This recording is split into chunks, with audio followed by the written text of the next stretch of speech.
Okay, now on to the next couple films. Well, this is going to be a double feature night again here on Random Canard 14. And this time we're taking a look. I watched Balto last night, so this time I took a look at a family film. We're going back, all the way back to the 80s yet again. This time, once again, a film from 1986, as we take a look at Don Bluth, An American Tail. Well, I didn't watch on this, but I wanted to show off this, because I watched it off of this.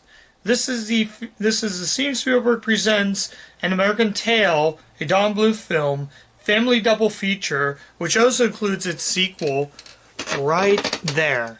An American Tail, Fievel Goes West. And that means it's going to be a second feature for tonight. So I kind of want to clarify that. I don't have a double feature that shows both artworks, but I kind of want to show off both here. As you know, they're very different. But I love this old school VHS artwork. I'll take a minute to show you the artwork before I start the review. Look at that artwork. That is some badass artwork. Excuse the language, but it's just too cool. This VHS was from 1990. So this would be a year before its sequel would come out to theaters in 1991. We're not talking about the sequel, but we'll get to that. But look at that artwork. And there's a blurb on the back that says, right here from Gene Shalit of the Today Show, it says, "The arrival of American Tail is a time of jubilance." And that's some really good artwork. Is there artwork that... yeah, actually, there is one that's sort of the same. As you can see, I'm comparing two. That artwork right there, I don't know if you can see it, it's kind of the same. But, I don't know. But yeah, very cool. It's weird how they show images from the first film. Actually, Gene Shalit says another quote on the back. There are two different quotes, I forgot. The other quote says, "Tip-top terrific and full of fun. A rolling something. An endearing delight. It's a winner." Yeah, so I wanted to kind of show you that. And it says on the front right here, I'm still liking that VHS artwork. It says, "Meet Fievel in his search to find his family, he discovers America." And that's hence why that is the same. I might be running low on batteries, so I will get back to you a bit. So I'm going to cut there because I'm running low on battery yet again. I don't know why, but yeah, I'm running low on battery. So we will resume the review once I've charged my camera up. So I'm like one juice. I will see you back here for the continuation of this review. See you then. Alright, I'm back. Okay, so like I said again, the film that I'm reviewing here for this month, like I said again, I was back to reviewing this. And yeah. Yeah, I think it doesn't hold up as I remembered with the film.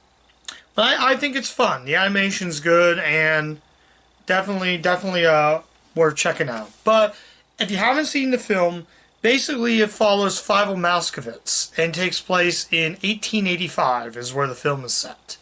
And his family is trying to go through, the cats have attacked, and their idea is they're trying to get out. Their house burns down and they head onto the boat and head to trying to find America. So he gets jumbled into all kinds of craziness. So he gets lost in a way. He lands and meets a pigeon named I can't pronounce it. Haydn? Let me go ahead and get on Wikipedia.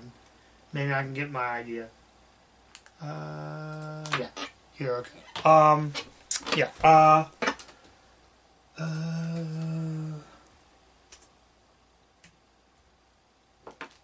Let's look up the movie. So yeah. Yeah, this movie was released in theaters in November of 86. So it's a 1986 film. So basically they board a trip and head to New York.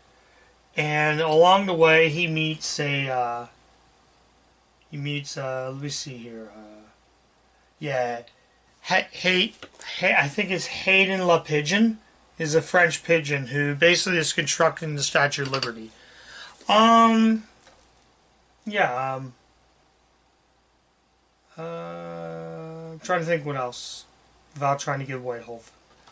So basically, he meets a pigeon. They do a song, and honestly, I gotta tell you, that's kind of the weakest. The songs drive me a little bit nuts in the film. Along the way, after he lands and meets, I think it's Warren T. Rat. I think that's his name in the film. Yeah, Warren T. Cat, who basically disguised himself as Warren T. Rat. So it turns out he's actually a cat. So their idea is to go attack the mice. Along the way, he meets Tony Taputian. I hope I'm pronouncing that. And it's voiced by Pat Musker, who's another familiar voice actress. But yeah, so basically, it's strange. So they meet another character. I'm trying to think, who else do they meet?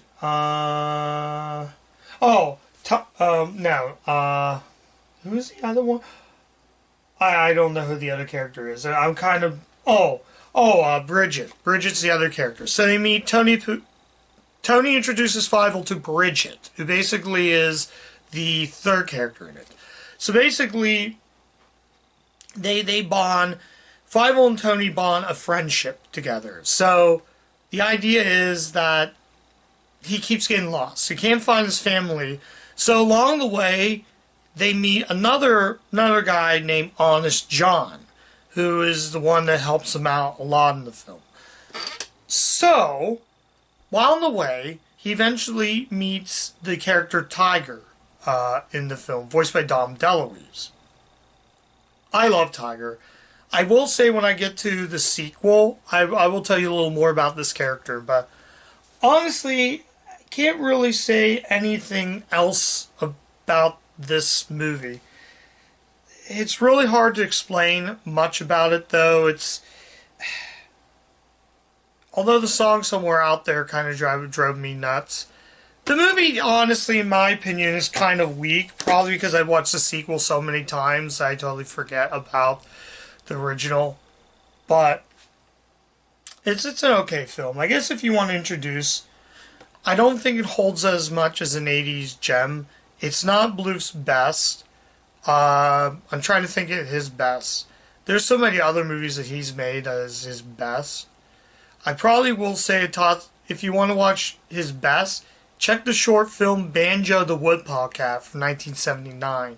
I believe that one is slightly better than all the other ones. And that's a short film. So, and Tiny, his last film is pretty good. And he's also the man who created Dragon's Lair. I'm still waiting for a Dragon's Lair movie. But yeah, I don't know. I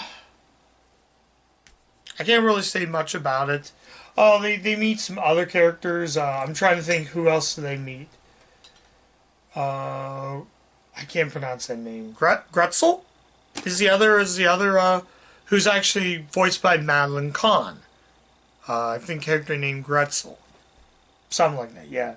She's actually the leader, and the idea is, again, yeah, I'll show you the cover who Honest John is. It's this guy right here. That guy right there, they do meet on the way. So, yeah, I can't really say much about it. Pretty Birds come to the end of the film, so, yeah, it's a matter of what it is. So, I guess final verdict, should you see An American Tail? If you want to see how the series was, check it out, I guess. It's not really anything too special. I don't think this is an 80s classic. There are tons of other 80s films that did that better. But this was Steven Spielberg's first animated film. But if you want to watch a better Steven Spielberg Presents, go watch something like Goonies or Young Sherlock Holmes. I haven't seen that yet, so I can't really say, but go watch any of those other Steven Spielberg Presents. But honestly, I can't really say much about this film. But if you do want to check it out, it's kind of cheap these days, so you can check out the film. So, since it's a double feature night, I'm going to come back with the review. And I just finished the second one, so after I'm done filming this, I will go ahead and work on the sequel to Fievel Goes West. And I will easily tell you I have more to say about that film than I did with the first film. But I've got to show you real close. I love that artwork.